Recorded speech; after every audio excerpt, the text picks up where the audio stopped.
Avrupa'ya ihracat yapan şirketler için oyun artık değişiyor. Rekabet sadece fiyat, kalite ya da teslim süresiyle ölçülmüyor. Artık bir ürünün Avrupa pazarına girebilmesi için o ürünün üretim sürecine gömülü karbon da sorgulanıyor. Sınırda karbon düzenleme mekanizması yani SKDM ya da uluslararası adıyla CBAM artık bir çevre konusu değil.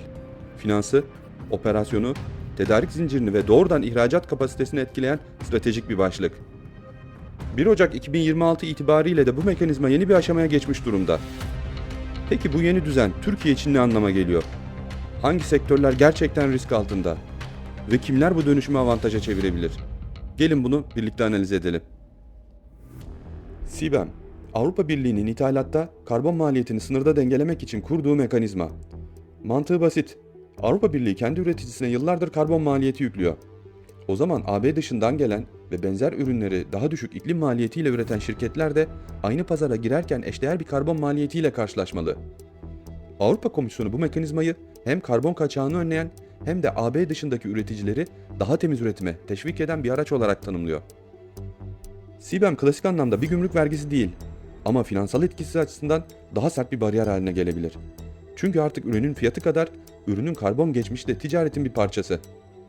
Bu nedenle şirketler için mesele yalnızca karbon vergisi ödemek değil, ürünün karbonunu ölçebilmek, belgeleyebilmek, doğrulatabilmek ve ticari ilişkiyi bu yeni rejime göre yeniden kurabilmek. CBAM'i tek başına okumak eksik olur. Bunun arkasında daha geniş bir iklim politikası mimarisi var. Küresel çerçevede Paris Anlaşması, ülkelerin iklim değişikliğiyle mücadelede ulusal katkı beyanlarıyla hareket ettiği ana uluslararası zemin. Avrupa Birliği bu çerçeveyi kendi içinde daha somut ve bağlayıcı hale getirerek Avrupa Yeşil Mutabakatı'nı ve Avrupa İklim Yasası'nı devreye aldı. Bugün Avrupa Birliği'nin hedefi 2050'ye kadar iklim nötr kıta olmak. Avrupa Komisyonu bunu açık biçimde Yeşil Mutabakat'ın özüne yerleştiriyor. CBAM de bu mimarinin dış ticaret ayağı. Çünkü AB şunu gördü. Kendi içinde karbon fiyatlayıp kendi sanayisini sıkı kurallara tabi tutarken ithal ürünlerde benzer bir maliyet uygulanmazsa üretim sadece Avrupa dışına kayıyor. Emisyon azalmak yerine coğrafya değiştiriyor. İşte CBAM'in çıkış noktası bu. Avrupa'nın temel motivasyonu çevresel olduğu kadar endüstriyel de. Birinci neden karbon kaçağını önlemek. Yani Avrupa'daki yüksek iklim maliyetleri nedeniyle üretimin daha gevşek kurallara sahip ülkelere kaymasını engellemek. İkinci neden Avrupa içindeki üretici ile AB dışındaki tedarikçi arasında karbon maliyeti açısından daha eşit bir rekabet zemini kurmak. Üçüncü neden ise AB dışındaki üreticileri de karbon fiyatlaması ve temiz üretim yatırımlarına doğru itmek. Dolayısıyla bu düzenlemeyi sadece Avrupa çevreyi seviyor diye okumak eksik olur.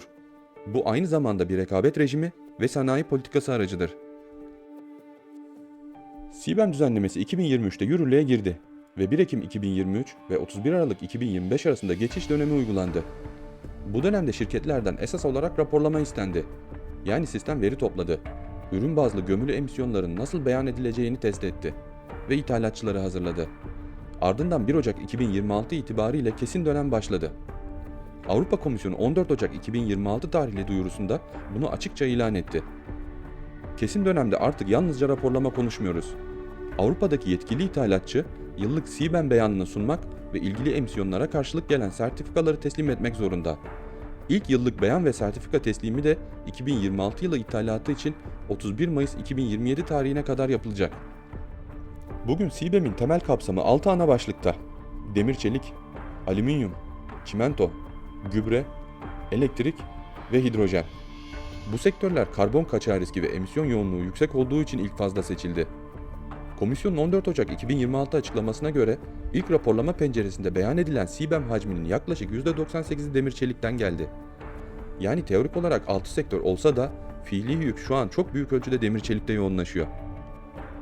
Burada dikkatli olmak gerekiyor. Ana kapsam bugün için temel malzeme sektörlerinde. Ancak Avrupa Komisyonu CBAM'in zaman içinde daha fazla ürün, sektör ve alt sektöre genişlemesi gerektiğini belirtiyor. 2026 başında reform tartışmaları da genişleme yönünde bir eğilim olduğunu gösteriyor. Bu yüzden bugün kapsam dışında olan otomotiv, beyaz eşya, makine, inşaat malzemeleri, kimya ve ambalaj gibi sektörler güvendeyiz varsayımına kapılmamalı. Çünkü bu sektörlerin önemli bir bölümü zaten çelik, alüminyum, elektrik ve kimyasal girdi üzerinden dolaylı etkileniyor. AB bu alanda öncü ama yalnız değil. Birleşik Krallık resmi olarak kendi CBAM mekanizmasını duyurdu. ve bunun 1 Ocak 2027'de başlayacağını açıkladı. Kapsamda yine yüksek karbon yoğunluklu sektörler var. Kanada tarafında sınırda karbon düzenlemesine ilişkin resmi istişare süreci yürütüldü. Ancak bugün itibarıyla AB benzeri yürürlükte bir mekanizma ilan edilmiş değil. Yani Kanada'da konu politika masasında ve değerlendirme aşamasında. Avustralya'da da sınırda karbon ayarlaması seçeneği resmi olarak değerlendirildi. Fakat 2026 itibariyle AB tarzı bir mekanizma değil, politika incelemesi seviyesinde. Bu gelişmeler CBAM'in tekil bir Avrupa düzenlemesi olmaktan çıkarak küresel ölçekte ticaretin yönünü değiştiren bir politika haline geleceğini gösteriyor. Avrupa Birliği Türkiye'nin açık ara en büyük ticaret partneri. Avrupa Komisyonu verisine göre Türkiye'nin ihracatının yaklaşık %41 AB'ye gidiyor.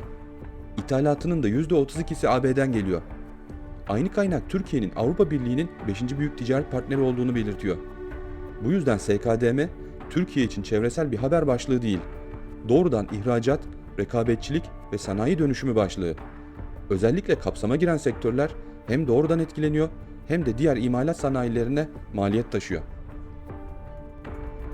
Türkiye açısından riskler neler? Birincisi maliyet riski. Karbonunu iyi yönetemeyen ve karbon fiyatı farkını minimize edemeyen üretici AB pazarında ilave maliyetle karşılaşıyor. Bu maliyet marjı daraltıyor, fiyat avantajını ortadan kaldırıyor ve bazı ürünlerde ihracatı anlamsız hale getirebiliyor. İkincisi pazar kaybı riski. AB'deki alıcı artık sadece ürün iyi mi diye sormuyor. Karbon verisini güvenilir biçimde sunabiliyor musun diye de bakıyor. Verisini sunamayan ya da süreci şeffaf yönetemeyen tedarikçi, teknik olarak ürünü satabildiği halde ticari olarak tedarikçi listesinden düşebilir.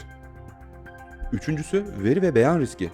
CBAM artık yönetilemeyen Excel dosyalarının konusu değil. Ürün bazlı ve proses bazlı veri akışı gerektiriyor.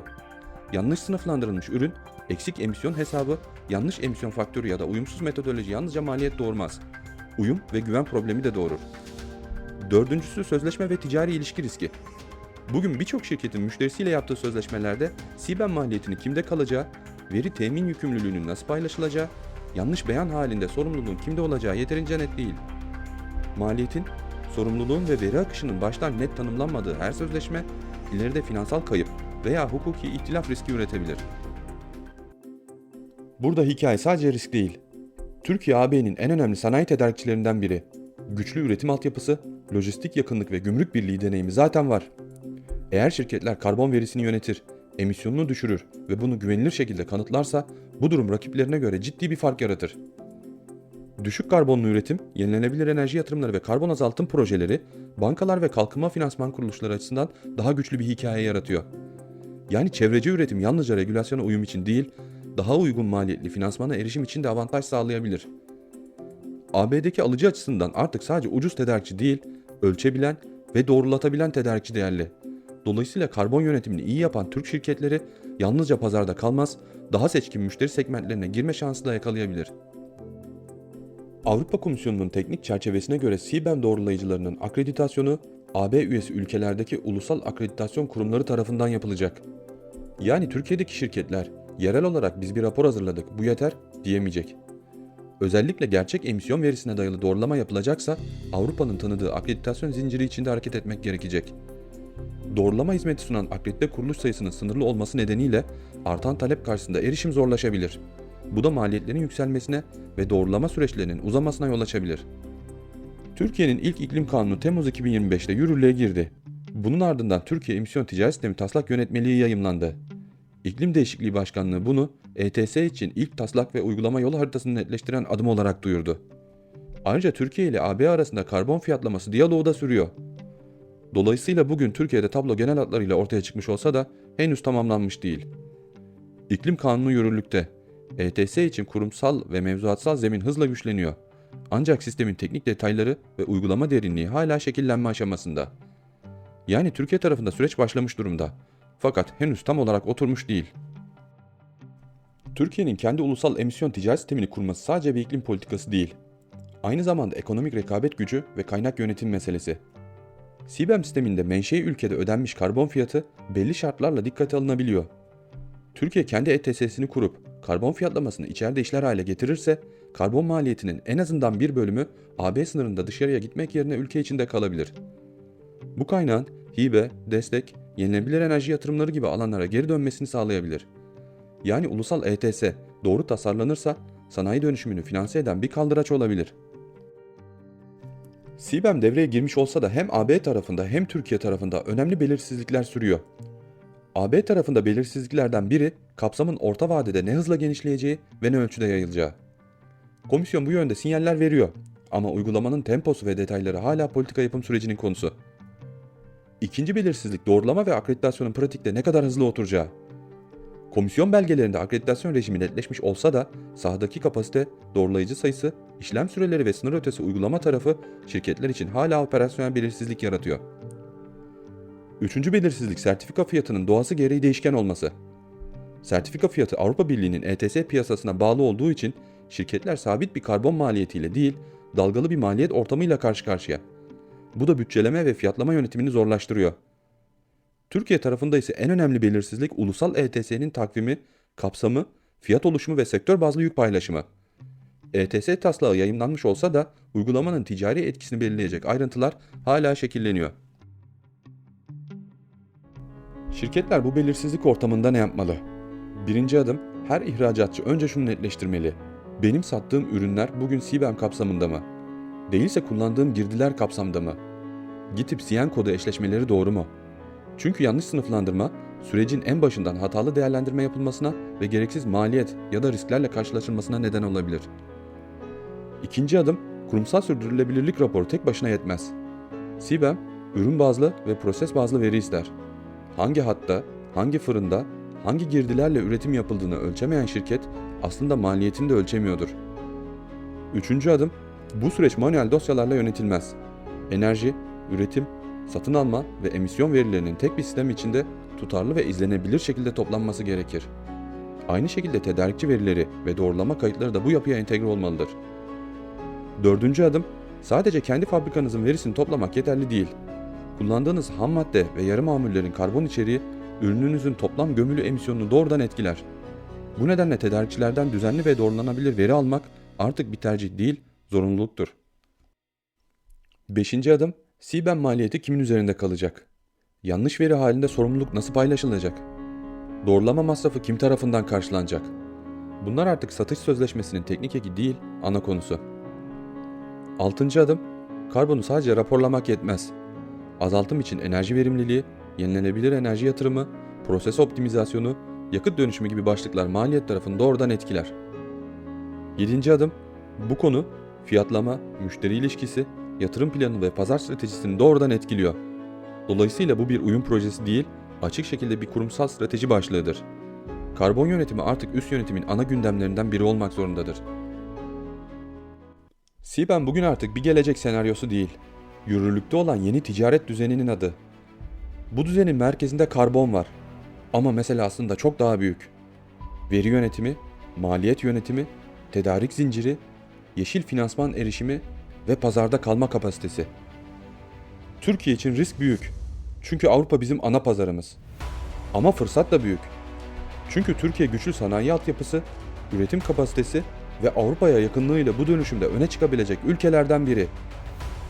Kazananlar yalnızca daha ucuz üretenler olmayacak. Karbonunu ölçebilen, doğrulatabilen, azaltabilen ve bunu ticari avantaja çevirebilen şirketler olacak. Bu yeni düzende biz maliyeti yöneten taraf mı olacağız, yoksa maliyete maruz kalan taraf mı? Unutmayın, yönetilmeyen her risk bir gün mutlaka kendi haritasını çizer.